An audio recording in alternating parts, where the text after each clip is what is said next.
நான் ஒன்றும் மார்க்கெட்டு போனதுக்கு அப்புறம், ரிட்டயர்ட் ஆனதுக்கு அப்புறம், அடைக்கலம் தேடி அரசியலுக்கு வரல அப்படின்ட்டு விஜய் ரொம்ப நையாண்டி பண்ணுற மாதிரி சொல்கிறாரு.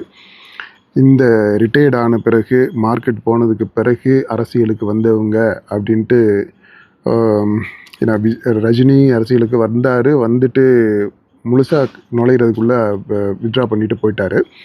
மற்ற சில நடிகர்கள் வந்திருக்கிறாங்க. இப்போது சமீபத்தில் கமல் வந்து அரசியல் பண்ணிட்டு இருக்கிறாரு.